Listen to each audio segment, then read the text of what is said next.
नमस्ते दोस्तों। Horizon science foundation by doctor Avinash Kachare आपके लिए लेके आए हैं in short in best view biodiversity conservation and environmental issues. आइए देखते हैं बायोडाइवर्सिटी किसे कहते हैं।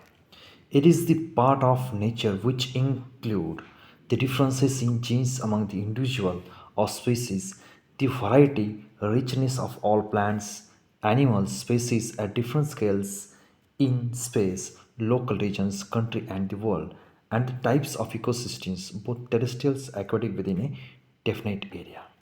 This is called as biodiversity. The term biodiversity actually coined by Walter Rosen in 1982. Biodiversity किसे कहते हैं? Diversity of living world can be observed at various level ranging from molecular to ecosystem level. Biodiversity is a complex term that includes not only the variety of different animal species diversity, but also differences between animals of some species, genetic diversity, and between ecosystem called ecodiversity. Biodiversity means a diversity. It's a diversity of living world. Living world both plant and organism, microorganisms are observed various levels ranging from molecular to ecosystem level. Molecular to ecosystem level. Biodiversity is a complex term that includes not only variety of different animal species diversity but also difference between animals of the same species called genetic diversity. Animals of the same species कहते हैं genetic diversity and the different animals इसे कहते हैं species diversity. यानी इधर हम biodiversity के type भी देख रहे हैं. डिफरेंट एनिमल्स इसे स्पीसीज डाइवर्सिटी कहते हैं. एक ही स्पीसीज में डिफरेंट वैरायटी हमें दिखाई देती है, उसे स्पीसीज डाइवर्सिटी कहते हैं. Animals of the same species में भी जो डाइवर्सिटी दिखती है उसे जेनेटिक डाइवर्सिटी कहते हैं. एंड बिटवीन इकोसिस्टम और इकोसिस्टम में भी डाइवर्सिटी दिखती है, उसे इकोसिस्टम डाइवर्सिटी कहते हैं. This is all about biodiversity. इस टर्म को वाल्टर रोजे ने 1982 में कॉइन किया है, डिस्कवर किया है. अब डिटेल में देखते हैं genetic diversity, species diversity and ecosystem diversity. Genetic diversity it is the intraspecific diversity. Intraspecific एक ही स्पेसीज में, इंट्रास्पेसिफिक एक ही स्पेसीज में जो जेनेटिक डाइवर्सिटी दिखाई दे देती है उसे जेनेटिक डाइवर्सिटी कहते हैं. एक ही स्पेसीज में, यानी समझो पापा है, उसके बच्चे हैं, एक ही स्पेसीज है, ह्यूमन की स्पेसीज है, उसमें भी जेनेटिक डाइवर्सिटी दिखते हैं. वो भी एक जैसे नहीं दिखते क्योंकि जीन्स उनमें अलग अलग होते हैं. इसे कहते हैं जेनेटिक डाइवर्सिटी. एक ही स्पेसीज में जेनेटिक डिफरेंस होता है, उसे जेनेटिक डाइवर्सिटी कहते हैं. इंट्रास्पेसिफिक है. और स्पेसीज डाइवर्सिटी ये इंटरस्पेसिफिक है. अलग अलग स्पीसीज में जो डाइवर्सिटी होती है उसे इंटरस्पेसिफिक डाइवर्सिटी कहते हैं. और इकोसिस्टम डाइवर्सिटी में it is related to the different type of ecosystem. Different type of ecosystem में जो डाइवर्सिटी दिखती हैं उसमें हैबिटेट्स है within a given geographical area. एक ही इकोसिस्टम में अलग अलग हैबिटेट्स में अलग अलग डाइवर्सिटी हमें दिखाई देती है, उसे कहते हैं इकोसिस्टम डाइवर्सिटी. आइए देखते हैं genetic diversity. All the different genes contain within a member of population. All different genes contain within member of population. और स्पेसीज डाइवर्सिटी में the number of different species in a area. The number of different species in a given area. एक ही area में different species हमें दिखाई देती है. और ecosystem the variety of habitats, communities, ecological processes within and between ecosystem. The variety of habitats, एक ही इकोसिस्टम में वैरायटी ऑफ हैबिटेट्स हमें दिखाई देते हैं, कम्युनिटीज दिखाई देती हैं, इकोलॉजिकल प्रोसेसेस दिखाई देते हैं. With in between the ecosystem, एक ही इकोसिस्टम में डाइवर्सिटी दिखाई देती है, उसे इकोसिस्टम डाइवर्सिटी कहते हैं। जेनेटिक डाइवर्सिटी में अ ट्रेट ऑफ स्पीसीज,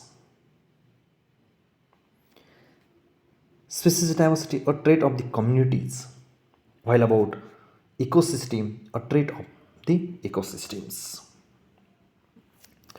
Fourth है genetic diversity promotes the adaptability and distribution of particular species in diverse habitat में it promote करती है adaptability and distribution of particular species in diverse habitat में promote करती है। it promote the while species diversity it promote the biotic interaction and stability of the communities।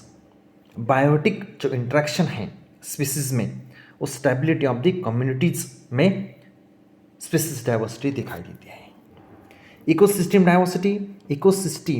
Diversity promote the biotic and abiotic. Ecosystem में biotic और abiotic भी रहते हैं, यानी समझो जो स्पीसीज हैं वो स्पीसीज अलग अलग इन्वायरमेंट में रहती है।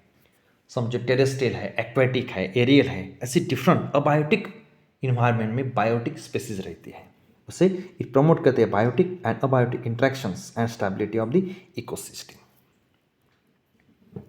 फिफ्थ है जेनेटिक डाइवर्सिटी में it include only biotic factor. Genetic diversity में सिर्फ बायोटिक फैक्टर ही इंक्लूड होते हैं। स्पीसीज डाइवर्सिटी में भी सिर्फ ओनली बायोटिक फैक्टर ही इंक्लूड होते हैं। और इकोसिस्टम डाइवर्सिटी में it include biotic as well as abiotic factor, दोनों के दोनों फैक्टर इंक्लूड होते हैं इकोसिस्टम डाइवर्सिटी में। जेनेटिक डाइवर्सिटी में existence of species races are example of genetic diversity. Existence of subspecies races are example of genetic diversity. सब species दिखाई देती है, जेनेटिक डाइवर्सिटी अलग अलग जीन्स दिखाई देते हैं अलग अलग स्पीसीज में। Species diversity deals with the variety of species, variety of species दिखाई देते हैं, यानी species richness. Ecosystem diversity, there are a large variety of ecosystem on earth having their own complement of distinctive interlinked species based on the differences in the ecosystem diversity। इसमें ecosystem diversity में दिखाई देती है। इसका best example देखते हैं, types of biodiversity. Genetic diversity difference in DNA among individual, एक ही individual में अलग अलग डीएनए दिखाई देते हैं, इसे कहते हैं जेनेटिक डाइवर्सिटी। स्पीसीज डाइवर्सिटी कैसे, तो variety of species in a given area, एक ही जो एरिया है उसमें डिफरेंट स्पीसीज हमें दिखाई देते हैं। Ecosystem diversity variety of habitat, अलग अलग हैबिटेट हमें एक ही इकोसिस्टम में दिखाई देते हैं, वो इकोसिस्टम में स्पीसीज डाइवर्सिटी रहते हैं, स्पीसीज डाइवर्सिटी में जेनेटिक डाइवर्सिटी दिखाई देती है। These are the types of biodiversity. इसका एक टोटल व्यू हमने इधर भी देखा है। This is the functional diversity, the biological and chemical processes such as energy flow and matter recycling need for the survival of species, communities and ecosystem. इसमें ये producer है, अगेन ये कंज्यूमर, प्रोड्यूसर को कंज्यूमर खाते हैं, consumer decompose होते हैं और अबायोटिक कंपाउंड में कंबाइन होते हैं। This is the functional diversity. Then again ecological diversity, the variety of terrestrial and aquatic ecosystem found in area on earth. The variety of terrestrial and aquatic ecosystem, different type of terrestrial and aquatic ecosystem earth में पाई जाती है। Species diversity, the number of species present in different habitat, the number of species in different habitats. Genetic diversity, the variety of genetic material within a species of population, the variety of genetic material within a species और population, this is called as ecosystem diversity. Biodiversity, it contains ecosystem diversity. Ecosystem में species diversity रहती है और species diversity it contain genetic diversity. This is the Venn diagram of biodiversity. This is the best explanation of biodiversity. Ecosystem diversity में 75% of land cover significantly altered, while 66% of the ocean are impacted. 85% of wetland and 32 million hectare of tropical forest lost between 2010 to 2015. देखिए 85% of wetland and 32 million hectare of tropical forest lost हुआ है between 2010 to 2015. This is the ecosystem diversity का best example है. Well about species diversity 20% reduction in native species. 20% reduction हुआ है native species का. Abundance in most terrestrial biomass. Approximately 1 million species at risk of extinction. Approximately 1 million species at risk of extinction. 1 million species बहुत ही at risk level पे आ गया है species diversity के कारण. Genetic diversity of wild species has declined approximately 1% per decade since the mid 19th century. Genetic diversity में भी 1% decade since the mid 19th century दिखाई दिया गया है. आगे देखते हैं. This is the genetic diversity and the species diversity and ecosystem diversity.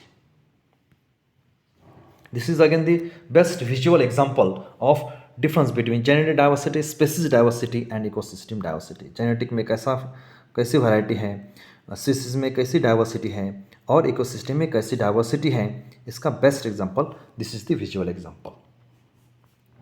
इस पे एकदम इजीली हमें समझ जाता है कि जेनेटिक डाइवर्सिटी किसे कहते हैं, स्पीसीज डाइवर्सिटी किसे कहते हैं और इकोसिस्टम डाइवर्सिटी किसे कहते हैं.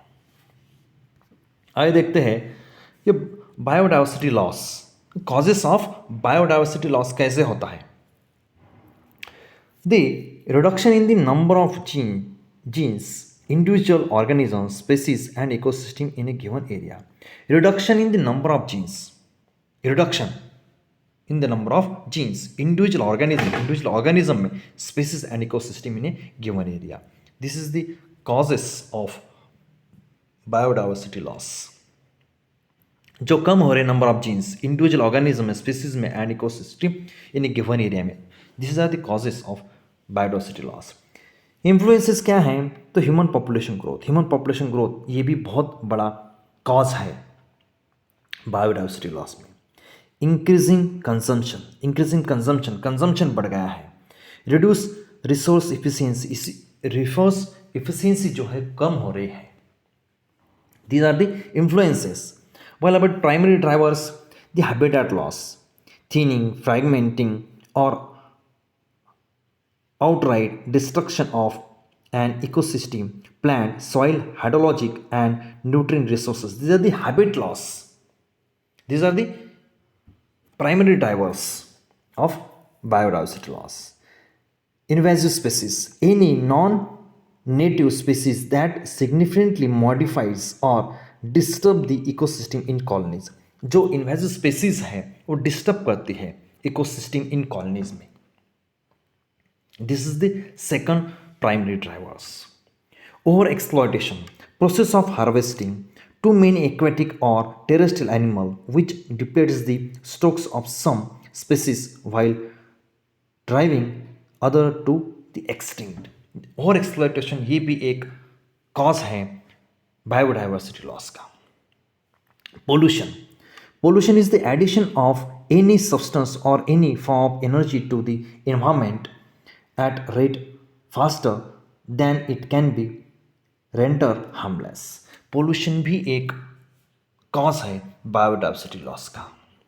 Well, about the climate change associated with the global warming. Climate change जो हो रहा है global warming से, greenhouse effect से, ozone depletion से. This is the modification of Earth's climates associated with the rising level of greenhouse gases in the atmosphere over the past on to 1 to 2 centuries में से जो climate change हो रहा है, this is also the biodiversity loss reasons है। This are the reasons of biodiversity loss. आगे देखते हैं, this are the natural effects, natural cause. Earthquake है, फ्लड है, सुनामी है, वॉल्केनिक इरप्शन है, साइक्लोन्स, ऑल्कंच, drought and wild fires. These are the natural causes हैं बायोडाइवर्सिटी लॉस के, नेचुरली होते हैं। और मैन-मेड कौन से हैं? Habitat destruction, industrialisation, pollution, deforestation, over exploitation, poaching और hunting, agriculture practice, population explosion, introduction of invasive species. These are the man-made cause of biodiversity loss. These are the best example, visual example of biodiversity loss. These are the link between biodiversity, climate change and human well-being. Human, ये जो human है, ये human land use change के द्वारा biodiversity पाई जाती है और उससे इकोसिस्टम सर्विस में ह्यूमन को प्रॉब्लम क्रिएट होता है। बायोडाइवर्सिटी से इकोसिस्टम फंक्शन में से बायोजियोकेमिकल साइकिल डेवलप होती है और उससे biogenic GHG and aerosol emission वहाँ से होती है। और ये बायोडाइवर्सिटी से क्लाइमेट रेगुलेशन पाए जाते हैं, उसमें से क्लाइमेट में चेंजेस होते हैं। इसका क्लाइमेट का इफेक्ट बायोडाइवर्सिटी पे होता है। Climate effect again on the human being में भी क्लाइमेट का इफेक्ट दिखाई देता है। Anthropogenic GHG and aerosol emission, इसका भी यानी ह्यूमन मेड इफेक्ट वो भी क्लाइमेट पे होता है। This is the link between biodiversity, climate change and human wellbeing पे ह्यूमन वेलबींग पे इकोसिस्टम का कैसा इफेक्ट होता है, यहाँ पे हमने इजीली देख लिया। बायोडाइवर्सिटी लॉस एक कॉजेस हमने देखे, ये पूरे के पूरे कॉजेस देखे। इसकी इफेक्ट क्या है, इफेक्ट देखेंगे। इकोलॉजिकल इफेक्ट है बायोडाइवर्सिटी लॉस का। स्प्रेड ऑफ डिसीज भी स्प्रेड होते हैं बायोडाइवर्सिटी लॉस से।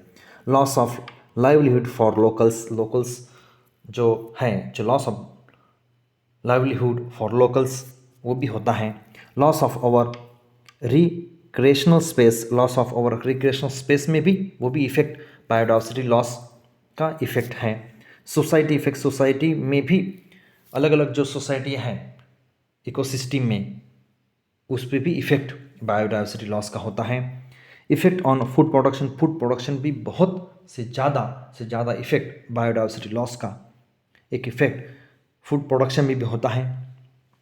एक साइकिल है, इस साइकिल का पूरा इन्वायरमेंट में, पूरा इकोसिस्टम में, eco diversity, species diversity, genetic diversity और इकोसिस्टम डाइवर्सिटी, पूरा बायोडाइवर्सिटी में लॉस का सभी पे इफेक्ट होता है।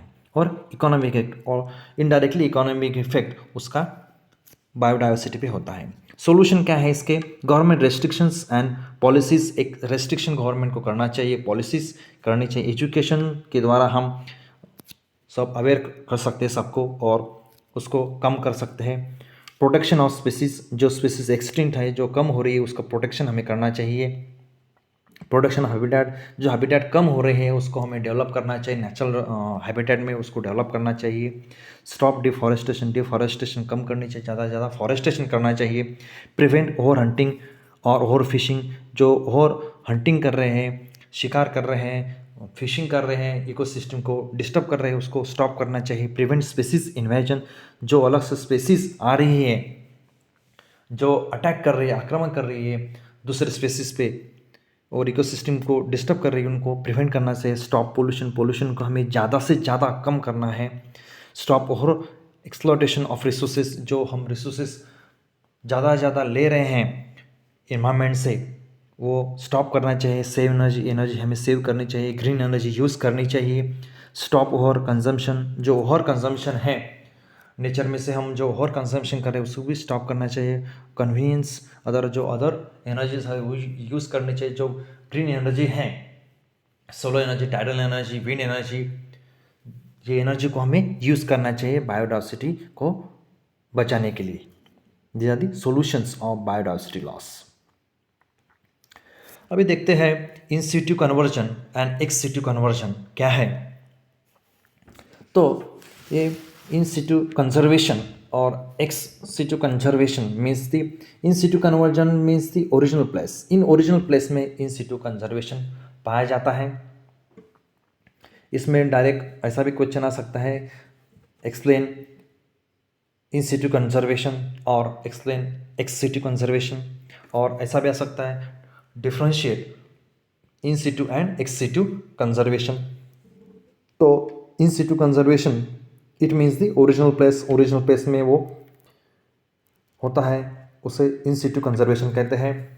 Ex situ conservation it means outside the original place में जो होता है उसे एक्स सिटू कंजर्वेशन कहते हैं।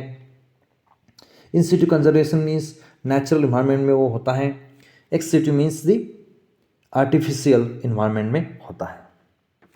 It is applicable for large population और ex situ conservation applicable for small populations. In situ is the dynamic है और ex situ is the static में होता है। In situ conservation experimental conditions difficult to maintain experimental conditions रहते हैं। इसका ex situ का experimental conditions easy to maintain करना बहुत ही आसान रहता है। इट इज़ लेस एक्सपेंसिव रहता है। इन सिटू कंजर्वेशन ये जो है ये बहुत मोर एक्सपेंसिव रहता है ex situ conservation. It requires large area. In situ conservation को लार्ज एरिया लगता है करने के लिए। एक्स सिटू कंजर्वेशन के requires small area. In situ conservations national parks, sanctuaries, biospheres, reserve parks, ये करने के लिए these are the examples of in situ conservations. Ex situ conservations aquarium है, जूस है, सीड बैंक्स है, these are the examples of ex situ conservations. It requires a small space, मगर इसके लिए बहुत ही पैसा लगता है। Experimental conditions easy to maintain, applicable for small population के लिए हमें ये कर सकते हैं। ये आर्टिफिशियल इन्वायरमेंट ये यहाँ रहता है। नेशनल पार्क्स वगैरह इसको एक नेचुरल इन्वायरमेंट रहता है। एप्लीकेबल फॉर लार्ज पॉपुलेशन के लिए हमें करना पड़ता है। लेस एक्सपेंसिव है, ज़्यादा इसको खर्चा नहीं लगता। इट रिक्वायर्स लार्ज एरिया, इसको नेशनल पार्क इस सेंचुरीज को लार्ज एरिया लगता है। This is the original place, उनकी जो प्लेस रहती है ओरिजिनल प्लेस रहती है। ये एक्वेरियम, जू, ये आउटसाइड ओरिजिनल प्लेस से उनको एक आर्टिफिशियल प्लेस में इन्वायरमेंट में उसको लाया जाता है। This are the difference between in situ and ex situ conservations. आगे देखते हैं this are the global environmental challenges. कौन कौन से ग्लोबल इन्वायरमेंट चैलेंजेस हैं? तो ग्लोबल वार्मिंग है, अर्थक्वेक है, एयर क्वालिटी, फ्रेश वाटर मिलना भी एक चैलेंजेस हो गया है। ओशन की एसिडिटी बढ़ रही है, डिफॉरेस्टेशन बहुत ही बढ़ रहा है, बायोडाइवर्सिटी लॉस है, डेमोग्राफी हो गई है, केमिकलाइजेशन बहुत बढ़ रहा है, एपिडेमिक बहुत ही डिसीजेस आ रहे हैं। अभी कोरोना आ गया और बहुत ही डिसीजेस फ्रिक्वेंटली आ रहे हैं। एनर्जी बहुत ही ग्लोबल वार्मिंग में एनर्जी बहुत बढ़ रही है, वोल्केनोज बहुत हो रहे हैं, फूड सप्लाईज में बहुत ही प्रॉब्लम आ रहा है, क्लाइमेट चेंजेस हो रहे हैं। This are the global environmental challenges अभी हमारे सामने आ रहे हैं।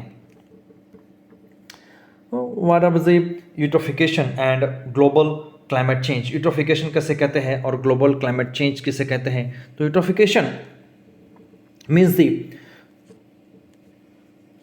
ये देखिए यूट्रोफिकेशन में ये total industrialisation and fossil fuel emission, ये एक इकोसिस्टम में, ये एक्वाटिक इकोसिस्टम में ऐड होते हैं। वेस्ट डिस्पोजेबल उसमें ऐड होते हैं। इंक्रीज H2O टेम्परेचर लेवल, जो एक्वाटिक का जो टेम्परेचर है वो बढ़ता है। हाई न्यूट्रिएंट लोड उसमें इंडस्ट्री से दिया जाता है। एग्रीकल्चर से भी जो वेस्ट है वो भी वहाँ आता है। अर्बनाइजेशन से भी ऑर्गेनिक और inorganic matter, carbon, nitrogen, phosphorus ground से वहाँ ग्राउंड वाटर से वहाँ एक एक्वाटिक इन्वायरमेंट में आता है। और ये वहाँ एक ऐसा अल्गल ब्लूम्स वहाँ तैयार होता है। इंक्रीज ग्रोथ ऑफ अलगी, वहाँ एक ये न्यूट्रिशन की वजह से वहाँ एक लेयर तैयार होता है, और लेयर तैयार होने के कारण जो नीचे की जो सिस्टम है एक्वेटिक सिस्टम यानी अलगी है, वहाँ के एक्वेटिक प्लांट्स है, एनिमल्स है, वो डाई होते हैं, मरने लगते हैं। उसे कहते हैं eutrophication. And global climate change के कारण से यूट्रोफिकेशन पाया जाता है। This is the best visual example of eutrophication as compare to the global climate change. ये देखिए यूट्रोफिकेशन का एग्जांपल यहाँ है। न्यूट्रिएंट लोडअप, एक न्यूट्रिएंट लोडअप उस एक्वेटिक सिस्टम में किया जाता है। Excessive nutrient from fertilisers are flushed from land into rivers और लेक्स बाय रेन वाटर से एक्सेसिव न्यूट्रिएंट एंड फर्टिलाइजर्स एक एक्वेटिक सिस्टम में आता है। उससे क्या आता है, प्लांट फ्लरिश होते हैं। जो एक्सेसिव प्लांट है, अनवांटेड प्लांट है, वो फ्लरिश होते हैं, बढ़ते हैं। This pollutant causes aquatic plant growth बढ़ती है of algae, duckweed and other plants. जो इकोसिस्टम में हैं ये प्लांट बढ़ रही है ऊपर की। डिकम्पोजिशन फर्दर डिप्लेट्स ऑक्सीजन, वहाँ का ऑक्सीजन वो यूज़ कर लेती है, ऊपर का ऑक्सीजन, और डिसॉल्व जो है ऊपर के लेवल का वो पूरा का पूरा यूज़ कर लेती हैं। Dead plants are broken down by bacteria, और जो ऊपर के जो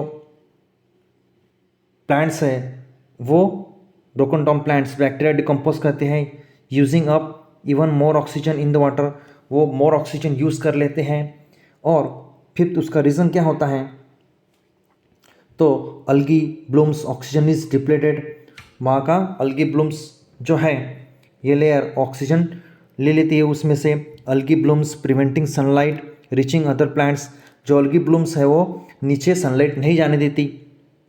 the plants die and oxygen in the water is depleted.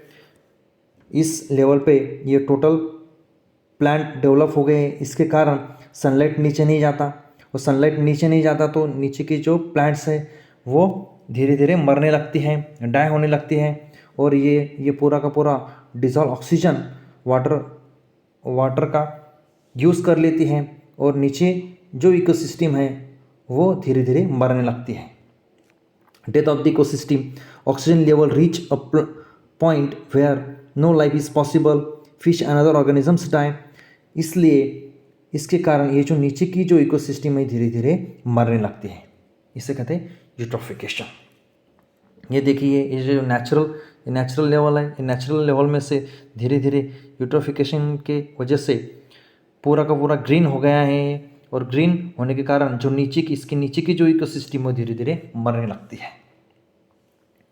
This is the excessive nutrient from fertiliser, जो एक्सेसिव न्यूट्रिशन इस इकोसिस्टम को एक्वेटिक इकोसिस्टम को प्रोवाइड किया गया, उसके कारण से अनवांटेड जो प्लांट डेवलप होते हैं, अनवांटेड प्लांट उस एक्वेटिक इकोसिस्टम को धीरे धीरे खत्म कर देती है। This is the example of eutrophication.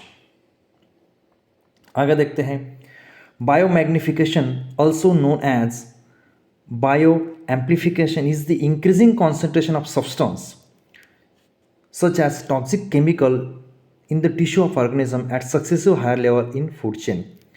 ये देखिए ये पहले 0.03 ppb और ppm लेवल में DDT था इन वाटर में। उसके बाद उसको खाया नेक्स्ट लेवल के ज़ूप्लैंक्टन ने, उसका लेवल बढ़ गया 0.04 ppm। वो ज़ूप्लैंक्टन को फिर खाते हैं small fish, DDT in small fishes 0.5 ppm। उसमें फिर कॉन्सेंट्रेशन बढ़ गया DDT का, उसका हो गया 0.5 ppm।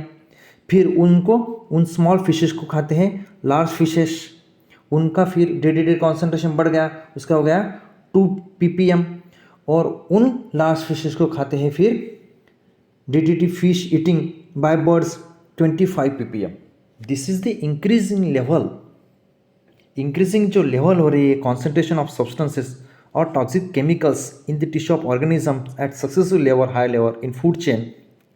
ये जो टॉक्सिक केमिकल फूड चेन में बढ़ रहा है इसे कहते हैं बायोमैग्निफिकेशन।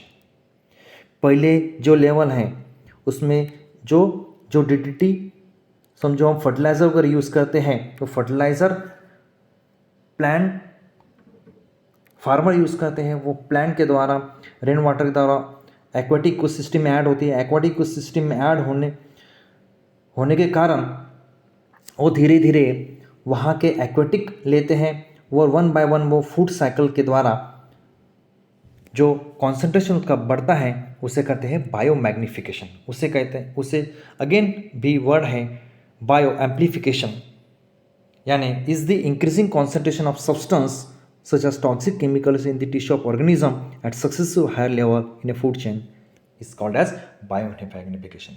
यानी one by one food chain के द्वारा कॉन्सेंट्रेशन टॉक्सिक केमिकल का बढ़ता है उसे बायोमैग्निफिकेशन कहते हैं। ये विजुअल जो पिक्चर दिख रहा है, जो फिगर दिख रही है, उसमें से हम इजीली समझ सकते हैं। आगे देखते हैं, this is the green house effect.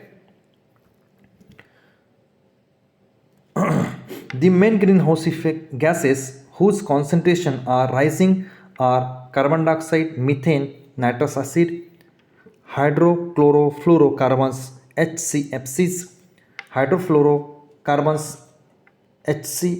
HFCs and ozone in the lower atmosphere। Lower atmosphere में इसके कॉन्सेंट्रेशन बढ़ते हैं। ये देखिए नेचुरल जो प्रोसेस है वो रहती है, सन की जो एनर्जी रहती है, हीट रहती है, लेस हीट इज ट्रैप। जो नेचुरल प्रोसेस है, सन की जो हीट रहती है, सनरेज रहते हैं, वो अर्थ पे आते हैं और मोर उसमें से more heat escape into the space. वो सनलाइट अर्थ पे आते हैं और more heat escape into the space और मोर हीट इन्वायरमेंट में एब्सॉर्ब होती है। क्यों? क्योंकि यहाँ जो ग्रीन हाउस गैसेस है वो बहुत ही कम है, इसलिए ये हीट जो है ये more heat escape into the space, और वो जो स्पेस है वो स्पेस एब्सॉर्ब कर लेती है वो हीट। मगर ये जो ग्रीन हाउस गैसेस है यहाँ बढ़े हुए हैं, उनका कॉन्सेंट्रेशन बढ़ गया है। इनमें इससे क्या होता है, एक अम्ब्रेला लाइक एक स्ट्रक्चर वहाँ तैयार हो जाता है। वो जो नेचुरल प्रोसेस है, नेचुरल प्रोसेस हीट एब्सॉर्ब करने का एनवायरनमेंट में वो कम कर देती है। ये जो ग्रीन हाउस गैसेस है वो हीट को अगेन अर्थ पे भेजते हैं, यानी less heat escape into the space, बहुत ही कम हीट इन्वायरमेंट एब्सॉर्ब करता है। और उससे क्या होता है, जो हीट एब्सॉर्ब होनी चाहिए इन्वायरमेंट में वो एब्सॉर्ब नहीं होती, वो फिर से वापस अर्थ पे आते हैं। और अर्थ पे आने के कारण टोटल जो एटमॉस्फेयर है अर्थ का, वो अर्थ का एटमॉस्फेयर बढ़ जाता है। उसे ग्लोबल वार्मिंग कहते हैं। यानी नेचुरल जो प्रोसेस है, सन से हीट जो सनलाइट है वो अर्थ पे आते हैं और अगेन वो आके एटमॉस्फेयर में एब्सॉर्ब हो जाते हैं। ये नेचुरल प्रोसेस है। मगर ये जो गैसेस पृथ्वी के आजू बाजू में हैं वो उस हीट को एब्सॉर्ब नहीं होने देती, वो वापस पृथ्वी पे उसको लाते हैं, अर्थ पे उसको लाते हैं और अर्थ का टेम्परेचर बढ़ाते हैं। उसे कहते हैं ग्लोबल वार्मिंग। ये ग्लोबल वार्मिंग क्यों होता है, तो ग्रीन हाउस गैसेस के कारण ये ग्लोबल वार्मिंग होता है। This is the effect of global green house effect. This is the again explanation of green house effect in different deforestation है, CFCs हैं स्प्रे के द्वारा, ऑयल पेट्रोल इंजिन्स हैं, radiation absorb by green house gases है, और green house gases and fossils fuel है। इसके कारण ग्रीन हाउस इफेक्ट ज़्यादा बढ़ता है। Again what is the global warming? Warmer atmospheres and oceans, rising sea levels, changing rainfall patterns, expansion of desert in subtropics, more flooding in coastal areas, coastal area में more flooding आती है, expansions of desert in the subtropics, melting of polar ice caps, जो poles पे जो ice है वो melt होने लगी है ग्लोबल वार्मिंग के कारण, मेल्टिंग ऑफ ग्लेशियर्स, जो ग्लेशियर्स है वो भी मेल्ट होने लगी है, more extreme weather events, extreme से एक्सट्रीम वेदर हमें दिखाई देते हैं, ओशन एसिडिफिकेशन, ओशन का भी एसिडिफिकेशन होने लगा है, extinction of animal and plant species धीरे धीरे एक्सटिंक्ट हो रही है, कम हो रही है, food security threat for humans, जो फूड सिक्योरिटी है उसका थ्रेट अभी ह्यूमंस पे आने लगा है,